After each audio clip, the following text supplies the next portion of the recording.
আপনাদের ছোট্ট একটা তত্ত্ব বলি, মানে সময়ের কাজ যদি সময়ে না করা হয়, যদি দেরিতে করা হয়, তাহলে কিরকম সমস্যাটা হয় এই তত্ত্বটা শুনলে বুঝতে পারবেন। এই ঘটনাটা পরে আমি একজন আমার বন্ধুর কাছ থেকে জানতে পারি। ধর্মতলাতে যে বাস স্ট্যান্ড আছে, ওই বাস তাহলে কখন ছাড়ে? যখন সব প্যাসেঞ্জার ভর্তি হয়ে যায় তারপরে তো ছাড়ে নাকি? তাহলে বাস স্ট্যান্ডে একটা বাস কিন্তু সম্পূর্ণ পরিপূর্ণ, মানে সম্পূর্ণ সিট কিন্তু ফিল আপ হয়ে গেছে, আছে শুধু একটা সিট ফাঁকা। সেটা কোন সিট? ড্রাইভারের সিট। ঠিক আছে, তো দেখা যাচ্ছে আমার ঠাকুমার বয়সী বুড়িমা বলতে পারো, মানে খুব বয়স হয়ে গেছে। সে প্রথম জীবনে, মানে জীবনের প্রথমবার হচ্ছে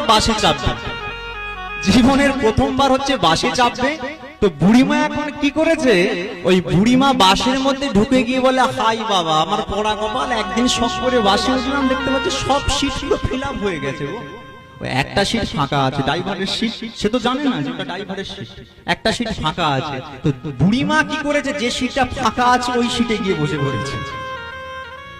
এবার ড্রাইভার যখন এবার বাস ছাড়বে, সে এসে বলে, হাই বুড়িমা আমার সিটে বসে আছে, তাহলে আমি বাসটা চালাবো কি করে? ও বুড়িমা কি করেছো কি? বলে, কেন বাবা কি করেছো? বলে, না তুমি কার সিটে বসেছো? বলে, এই দেখ না সব সিট ফিল আপ হয়ে গেছে, সব ভর্তি হয়ে গেছে, একমাত্র এই সিটটা বাকি ছিল না, বসে পড়েছি।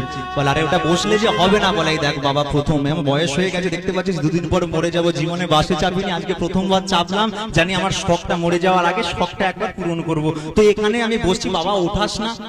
ও বুড়িমা ভালোভাবে চিন্তা করে দেখো, যে সিটটাতে বসেছো ওই সিটটা যে আমার। বলে, তোর মানে? বলে, হ্যাঁ ওই সিটটা আমার। বলে, তোর কি নাম লেখা আছে? বলে, আরে নাম নেই, ওটা যে ড্রাইভারের সিট, না বসলে গাড়ি চলবে না, না বসলে বাস যাবে না, বাস চলবে না। বলে, আচ্ছা বাবা চলবে না মানে? বলে, না বাস তাহলে এগিয়ে যাবে না।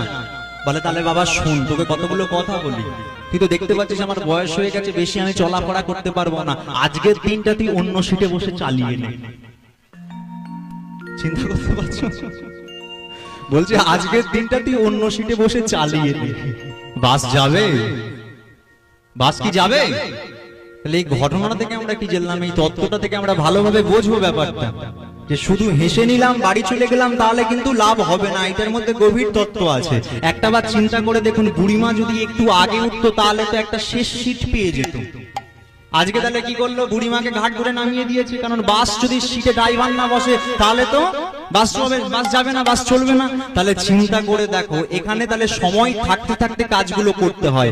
তাই যাদের এখন অল্প বয়স আছে, তোমরা কি করবে, তোমরা কিন্তু এখন ভাবে এইরকম ভাবে একটুখানি তুলসী কাঠের মালা পড়বে, আর কিন্তু একটু মনে মনে হরে কৃষ্ণ মহামন্ত্র জপ করবে, দেখবে তোমাদের জীবন কিন্তু অনেক সুখের হয়ে যাবে।